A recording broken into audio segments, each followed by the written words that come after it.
O positive, the original survivor.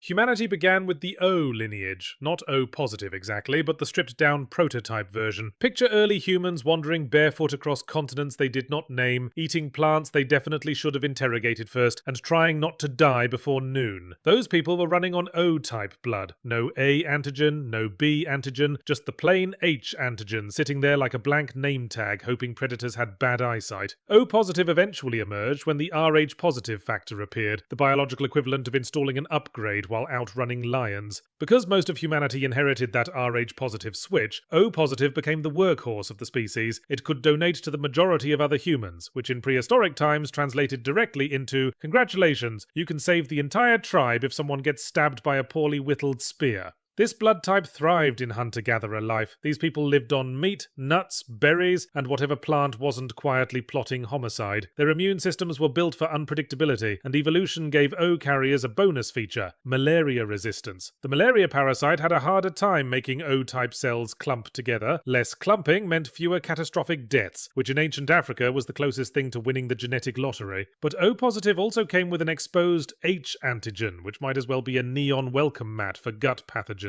Cholera shows up to O-types with luggage and snacks. Norovirus doesn't knock, it just walks in, opens the fridge and invites its cousins. And because O-types naturally have lower clotting factors, any injury bigger than a paper cut became an opportunity to decorate the savannah in modern art patterns your ancestors did not request. Still, humanity kept O-positive because it worked almost everywhere. Harsh climate, deadly pathogens, strange berries. O-positive shrugged and said, "Try not to die," and somehow most people didn't. A positive, the village specialist.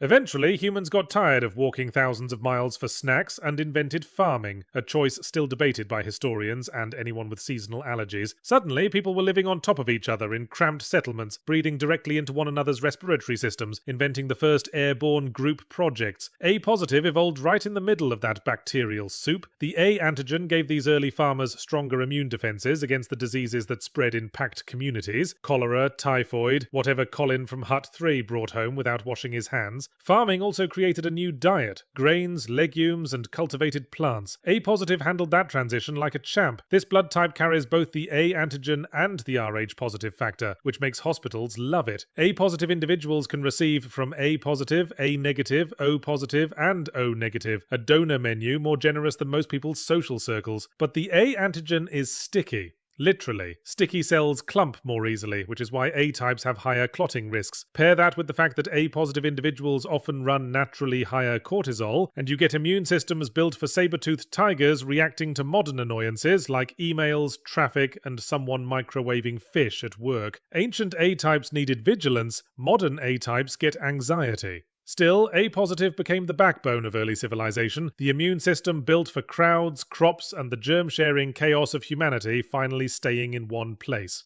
B-positive, the nomadic outlier. While the A-positive villagers were settling down and discovering bread, the B-positive ancestors looked at civilization, shrugged, and walked in the opposite direction. They wandered across Central Asia into the Middle East and Northern Africa, refusing to live anywhere that didn't involve wind, hills, or absolute dietary confusion. The B antigen built a specialist immune system, extremely good at fighting certain bacteria that nomads faced during long migrations, but specialization comes with comedy. B-positive is impressively terrible against other pathogens. It's the immune equivalent of hiring an elite guard dog to protect the front door while holding the back door wide open with a sign that says "Burglars Welcome." Nomadic diets also shaped this type. These people lived on meat, fermented dairy, and plants tough enough to emotionally damage you. Their metabolisms adapted to milk, protein, and nutritional improvisation. Some B-types today can digest dairy like Olympic athletes, yet get blindsided by processed sugar as if it's an invading army. B-positive compatibility is moderate. B-positive, B-negative, O-positive, O-negative. But because the global population doesn't produce many of them, blood banks treat B-positive like a rare guest who shows up late but still expects catered snacks.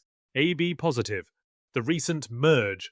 AB positive is the baby of the blood type family. It did not exist for most of human history. Only when large populations began mixing in chaotic trade hubs, crowded markets, questionable sanitation, global potluck energy, did the A and B antigens finally land in the same person. AB positive carries A antigens, B antigens, and the Rh factor, making it the universal receiver. It can take red cells from literally anyone because its immune system looks at foreign cells and says, yeah, sure, whatever. Useful today, less useful back then, when ancient AB ancestors were busy catching every infection available on the trade route. But having all antigens comes with drawbacks. AB-positive individuals are more prone to infections like E. coli and salmonella, bacteria with the confidence of street vendors and the boundaries of tourists. Studies also link AB types to higher risks of cognitive decline later in life, as if evolution combined two instruction manuals and forgot to attach the troubleshooting page. Metabolically, AB positive is the middle child of human adaptation. Not optimized for hunting, farming, or nomadic life, it's the biological blender of human history that somehow functions despite questionable assembly.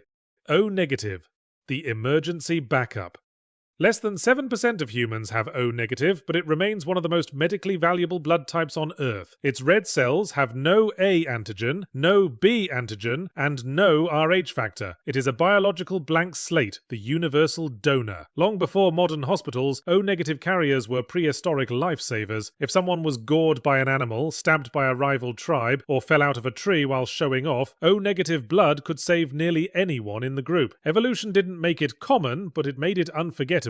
Its rarity exists because lacking all antigens is biologically risky. Antigens evolved to help immune systems identify threats. Without them, O-negative individuals walk through evolutionary history like someone trying to pass airport security with no ID and excessive optimism. Pathogens love them, especially cholera and norovirus. Then there's Rh-negative pregnancy, the ancient plot twist. If an O-negative mother carried an Rh-positive baby, her immune system could attack the fetus's blood. Modern medicine neutralizes that problem. Ancient midwives had nothing but grit, adrenaline, and prayer.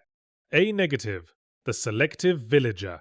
A-negative is A-positive's shy, geographically confused sibling. It carries the A antigen but lacks the Rh factor, and fewer than 2% of humans have it. A-negative people needed the same farming-friendly immunity as A-positive, strong defenses against bacteria that thrive when humans live in tight, breath-sharing clusters. But because Rh-negative genes only survived in isolated groups, small villages, mountain clans, populations that avoided mixing, A-negative stayed rare. It's the introvert of the blood type family. Small circles, low distribution, refuses to go viral. Compatibility is tiny. A-negative or O-negative only. A donor pool the size of a group chat where everyone is muted. It also shares the well-known Rh-negative pregnancy complication. Same storyline, different protagonist. B-negative. The ghost nomad.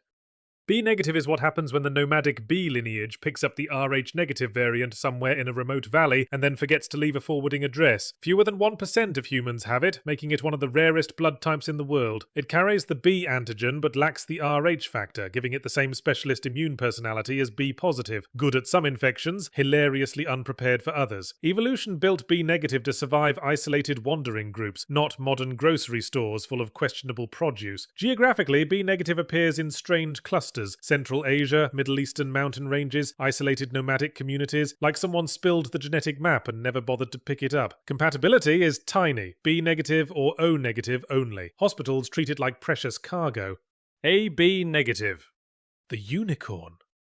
Less than half of 1% of humans have it. This isn't a blood type, this is a statistical rumour with a social security number. Its red blood cells show up wearing both A and B antigens, and then they immediately skip the Rh factor, as if evolution suddenly remembered it had somewhere else to be. Because of that setup, AB negative lives in the most exclusive club on Earth. It can only take red cells from a microscopic handful of other Rh negative types, the biological equivalent of owning a device that only charges with a discontinued cable, last manufactured during the Bronze Age. But here's the twist that makes doctors raise an eyebrow. While its red cells are picky to the point of rudeness, its plasma, the liquid part that carries everything, is the universal good guy. No aggressive antibodies, no complaints, just plug-and-play compatibility with every blood type on the menu. AB-negative plasma can save anyone, which feels ironic for a blood type that can barely save itself. AB types are evolutionary toddlers, only a few thousand years old. They were born when A-type and B-type populations finally blended existed in crowded trade cities full of questionable hygiene and even more questionable cooking. Somewhere in that chaos, a tiny group added the Rh-negative twist, creating AB-negative, a combination so rare it might as well be a biological typo that's stuck. Its immune personality is exactly what you'd expect from a system juggling two instruction manuals written by committees who never met each other. Fast-reacting A traits on one side, picky B traits on the other, and the general vibe of someone trying to run a group project where nobody read the assignment. Early AB populations lived in places where food cultures collided. Dairy here, grains there, fermented do not sniff that dishes everywhere.